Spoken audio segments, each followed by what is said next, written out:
the gentle giant of the jungle. The jungle was alive with whispers of the night, yet above the crickets and owls came a small, desperate cry.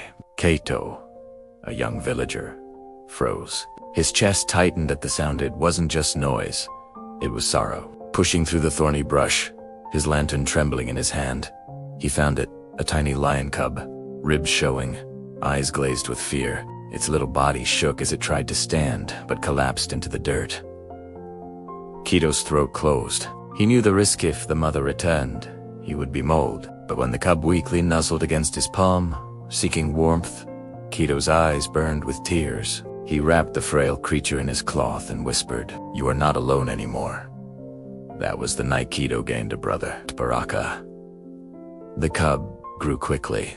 His paws seemed comically large, his leaps clumsy, his playful bites too strong. The villagers only saw danger. "One day he will kill you," they warned. But Kito saw what no one else did. On stormy nights, Baraka pressed his little face against Kito's chest, crying softly until sleep took him. When Kito was ill with fever, Baraka never left his side, refusing food for days. One evening, Kito whispered, tears in his eyes, "They think you are a beast, but I know you have the gentlest heart." The cub licked his cheek, as if to promise, "I am yours."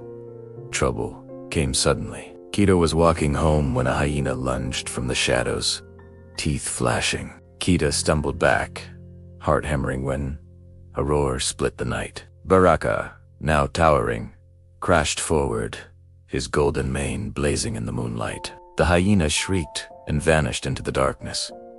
Kito fell to his knees, clutching Baraka's neck. But instead of rage, Baraka lowered his head into Kito's lap, purring like thunder, as though asking, "Are you safe?" The villagers who witnessed it gasped, but Kito's tears fell freely. "You saved me, brother." And word of the giant lion spread. A merchant came with a cold smile. "Sell him," he urged. "He is nothing but an animal. In the city, he will earn you riches." Kito's voice shook. "He is not for sale. He's family." The merchant's eyes hardened. "Then you will regret it." That night, Kito buried his face in Baraka's mane and whispered, "Promise me, if they ever try to take you, you will fight to come home." Baraka pressed his forehead against Kito's chest, eyes glistening, as if he understood. But the merchant returned in the dark, with ropes and spears. Baraka roared, a sound that shook the earth, scattering the intruders, but not before a spear grazed Kito's arm. Blood spilled down his skin. Baraka froze, eyes widening at the sight of Kito's pain. Instead of chasing the men, the lion whimpered, lowering his great head to lick Kito's wound, trembling as if he had failed. Kito, fighting back tears, cupped his lion's face. "No, Baraka, you saved me. Always." It was not just a bond, it was love. Fear grew in the village. "This lion will destroy us one day," the elders declared. Kito pleaded, tears streaming down his cheeks. "He is my brother. He has saved us again and again." But their voices were stone. "True. Him or us." That night, Kito held Baraka close under the stars. His hands shook as he whispered, "They want me to send you away. But how can I, when you are the only one who has never abandoned me?" Baraka nuzzled him softly, his golden eyes wet with emotion. Neither slept, both afraid of the morning. Fate decided for them. A wildfire raged across the jungle, flames devouring trees, racing toward the village. Screams filled the night.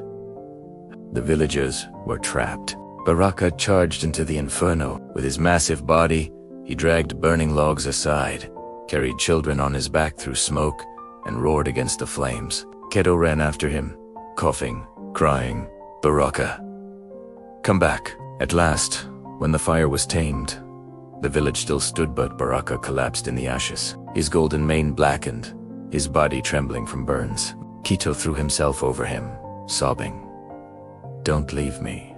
brother. You are all I have. Baraka weakly lifted his head, pressing it against Keto one last time before closing his eyes. For a moment, silence. Then, with effort, Baraka's chest rose again. He lived. Barely, but he lived. The villagers fell to their knees in tears. Forgive us. He is no beast. He is our protector.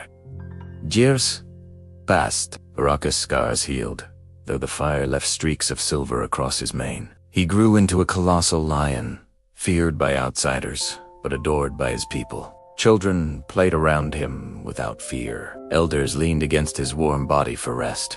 And every night, Keto would sit under the stars, resting his head on Baraka's chest, tears of gratitude in his eyes.